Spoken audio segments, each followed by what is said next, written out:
Bom dia, gente. Bom dia. Prazer, me chamo Matheus, sou seu professor de física do CIEP. Estou utilizando o material que foi disponibilizado por vocês, da orientação de estudos. Esse material a gente vai utilizar ele.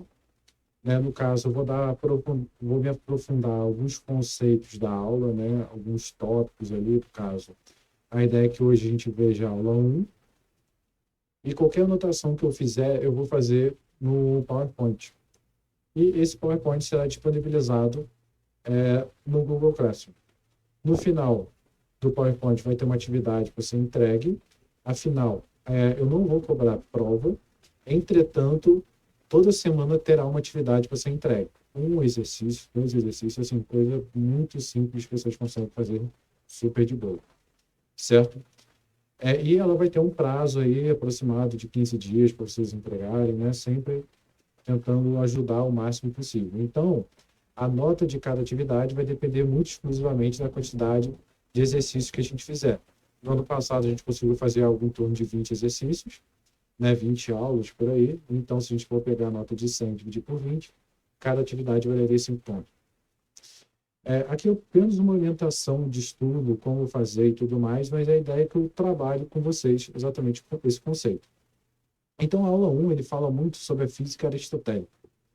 A física, né, se a gente for entrar muito no conceito, para vocês que estão entrando agora, a gente tem um conceito de ciências. Antes, vocês estudavam o que era ciências. E o que é ciência? Ciências, ele é o estudo da natureza.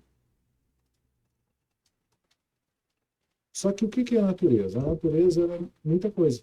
A natureza ela pode ser você tentar entender, né, como que a natureza pode ser, digamos assim, você tentar entender por que o céu é azul, por que a planta, as folhas das plantas são verdes, né, por que não é roxo, não é vermelho, não é lilás, não é preto, certo?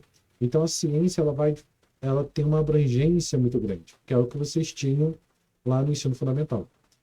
Só que acontece, essa abrangência ela se torna tão grande que há uma necessidade de você ramificar ela em 3 ramos.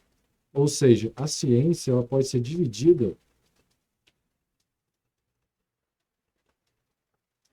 em física, química e biologia. O que acontece? Cada uma delas tem como objetivo você apenas focar e compreender os estudos. Não quer dizer que elas são totalmente separadas. Muito pelo contrário. Elas se complementam entre si. Então, o que seria a biologia? A biologia ela é o estudo dos seres vivos. Ou seja, eu tentar entender como que os seres vivos vão agir, como que funciona a respiração celular, a fotossíntese das plantas, tudo isso é baseado na biologia. A química, ela vai estudar a estrutura. Ou seja, o que eu quero dizer com isso? Como que eu posso olhar para um objeto, né, por exemplo, esse lápis que está aqui na minha mão, e ver que ele é feito de madeira? Como que eu consigo classificar e ver que um determinado material ele é feito de plástico, feito de metal? O que vai definir isso é a química. E a física, ela vai estudar a interação dos materiais. Ou seja, o fato de eu estar segurando esse lápis significa que eu estou interagindo com ele. Ou seja, estou exercendo uma força de interação. É exatamente isso que é a física, que é o que a gente vai estudar. Então, basicamente, a física ela veio do ramo da filosofia de Aristóteles, ou seja, o que é filosofia? É você refletir sobre as coisas. Então, você vai refletir sobre a natureza. A gente tem aí a sociologia, você vai refletir sobre o comportamento do ser humano, o indivíduo ser humano na sociedade. Ou seja, como que influencia o pensamento dele após uma guerra, né?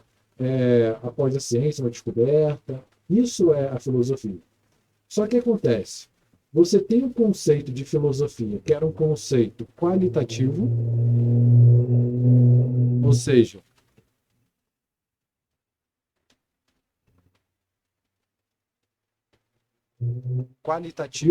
algo bom, ruim, né? O que pode ser bom para mim pode não ser bom para você.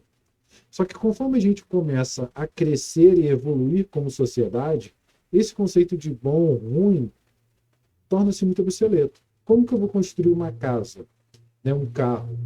Eu preciso ter parâmetros para poder construir ele, senão cada um vai sair de uma forma diferente e a casa pode cair, por exemplo, o carro pode quebrar.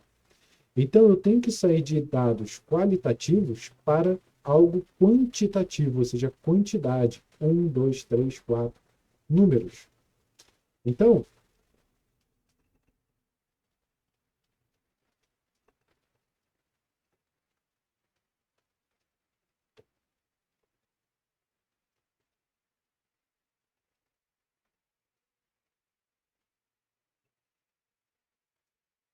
ela buscou a quantidade, ou seja, eu saber o número, a quantidade. Isso serve para o quê? Para eu poder replicar. Eu quero fazer, por exemplo, um invento, construir uma tinta, um, construir, sei lá, um bolo. Se eu mudar a proporção desse bolo, ele não vai ter o mesmo efeito. Ele vai funcionar de forma totalmente diferente, ou seja, o gosto vai ser diferente. Esse é o conceito de qualitativo, eu preciso dar números. E aí, o primeiro conceito da física, da ciência em si, ela veio lá com Aristóteles, que foi um dos caras que começou a pensar sobre isso, como as coisas funcionavam.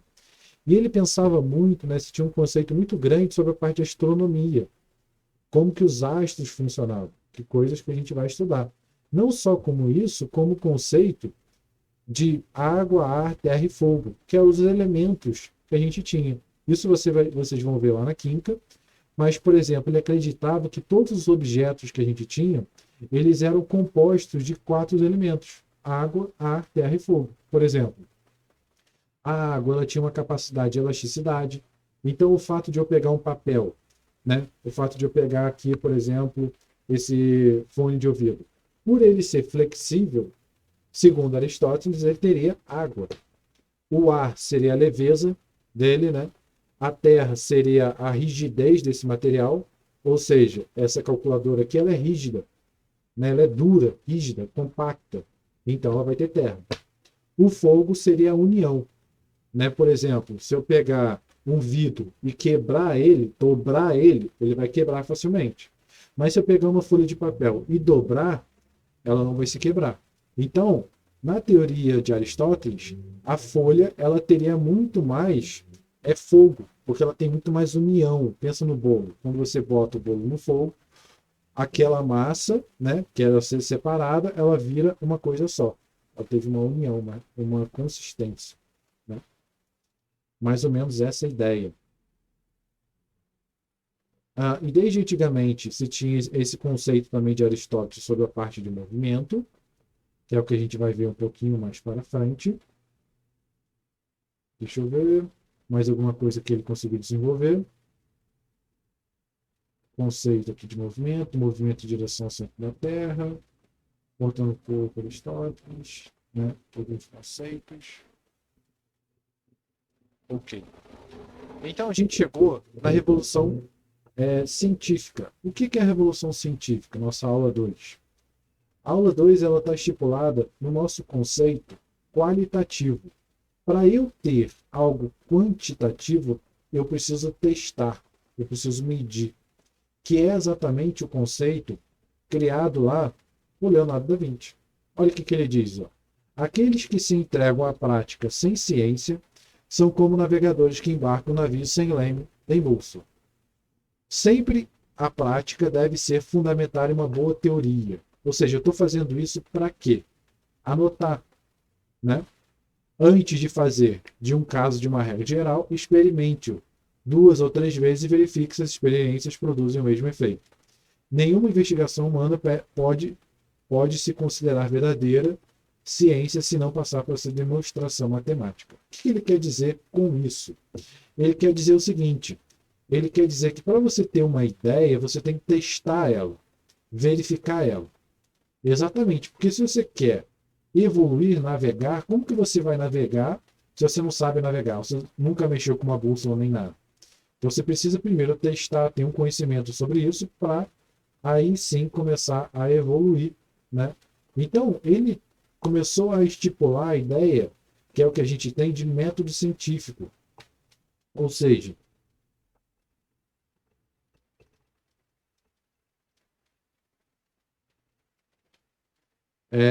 O próprio Da Vinci, né, antigamente a ciência em si, ela não era tão evoluída. Então, por ela não ser tão evoluída, muitos deles desempenhavam várias funções. Muitos deles eram filósofos, físicos, engenheiros, médicos, ou seja, escritores, pintores, artesãos, exatamente porque não tinha um desenvolvimento tão grande da ciência. Conforme foi se passando, a gente começou a aprofundar cada vez mais nesse conceito. Então, o que é o método científico? O método científico é uma forma de pensar a fim de você responder a algum problema, encontrar alguma resposta. Porque como que o ser humano observa a natureza, né? Ou seja, o que a gente sabe sobre a natureza nada mais é do que uma forma de observar como a natureza se comporta. Não quer dizer que esse é o método certo que a natureza funciona, mas é a forma que a gente entende. Quer ver? Para o método científico funcionar, ele segue alguns passos. Primeiro, eu vou observar um problema barra situação. Ou seja, eu vou observar alguma coisa. Por exemplo, se eu soltar um objeto, esse objeto vai cair. Eu peguei, aqui eu tenho um cano, né? Um joelho de uma conexão. Quando ele cai, quando eu solto esse objeto ele cai. Então, eu observei um problema. Ou seja, eu não sei por que isso acontece. Tudo bem? A partir daí, eu vou criar uma hipótese. O que é criar uma hipótese? Vou criar uma ideia. Uma ideia de como esse sistema funciona.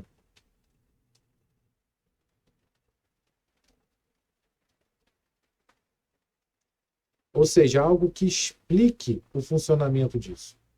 Depois disso, eu vou testar essa ideia. Ou seja, vou tentar provar e ver realmente se essa ideia é válida ou não. Se a ideia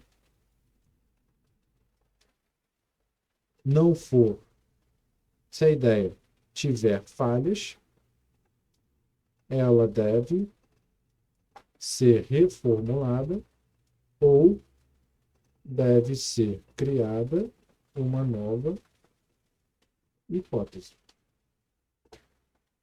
Ou seja, eu vou testar. Se ela foi falha, eu tenho que fazer os ajustes, né? Para poder tentar compreender ela melhor. Caso não dê, eu tenho que criar uma nova teoria. E aí, se a ideia, se a hipótese passar, temos a criação de uma teoria. Ou seja, ela vai ser uma teoria fundamentada. E aí a gente tem um detalhe muito importante. Qual é o detalhe? A teoria aceita sempre vai ser a mais simples possível.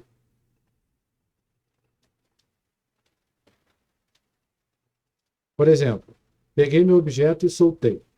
Então vamos lá. O que pode estar fazendo com o meu objeto eu soltar e ele cair? Pode ser uma força gravitacional. Pode ser uma força que puxa os objetos para baixo. Pode ser uma mão invisível de um gnomo que puxa esse objeto para baixo. Pode ser um fio invisível, um fio que puxa esse objeto para baixo. A partir daí eu vou testar. Tá, mas é um fio. Por que eu não vejo esse fio? Ah, porque o fio é invisível. Tá, mas por que eu passo a mão aqui e eu não consigo pegar nesse fio? Ah, porque é um fio intransponível. Ou o lance da mão.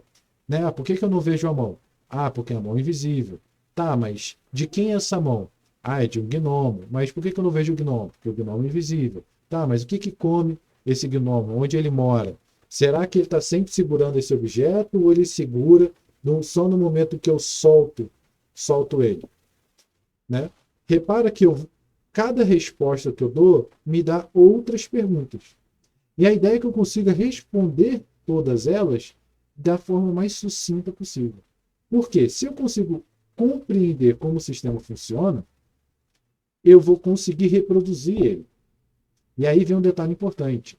Não quer dizer que eu achei uma resposta que aquilo realmente é como funciona. Por exemplo mais simples que a gente pode dar aqui referente ao nosso projeto. Imagina que eu tenho uma pintura.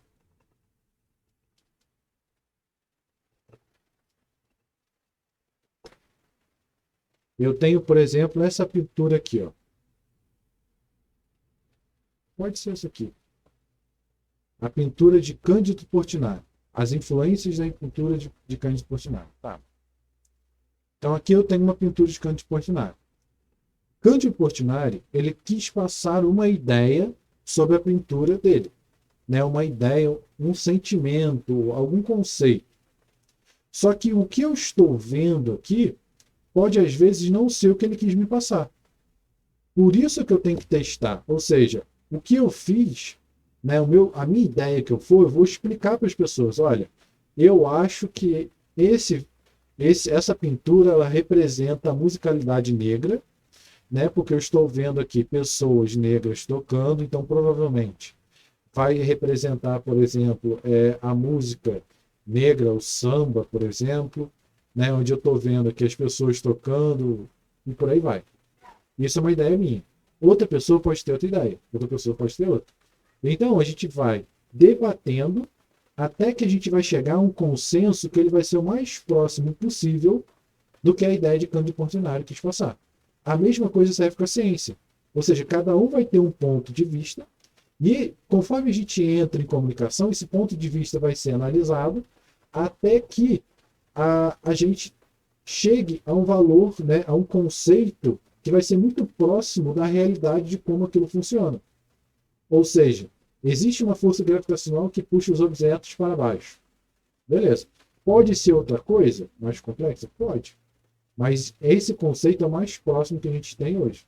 Ele pode vir a mudar futuramente? Claro que pode.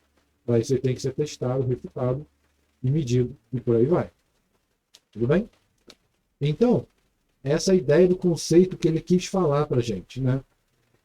A gente tem aqui falando um pouquinho sobre a evolução, ou seja, desse conhecimento, o que ele permitiu. Permitiu-se a criação de instrumentos, ou seja, de Galileu Galilei, Nicolau Copérnico, pudesse observar, né, o céu, ou seja, o ser humano sempre teve uma curiosidade sobre o desconhecido. E o desconhecido era o céu. Tentar entender aquelas estrelas, o dia, a noite, porquê daquilo. Né? Isso é um conhecimento que o ser humano ele tenta explicar até hoje. Né? Existem vários modelos sobre isso, como isso funciona. Certo? Então, nós temos aqui um pouquinho da ideia sobre a inércia, isso a gente vai ver na nossa próxima aula, que aí a gente vê o nosso conceito de forças. E a atividade que vai ficar para a nossa casa vai ser tentar compreender como funciona o conceito de heliocentrismo, geocentrismo, certo? Né? Os modelos de planetas e tudo mais. Eu vou postar lá a formulinha exatamente no PDF para vocês. Certo, gente? Então terminamos essa aula. Até a próxima semana.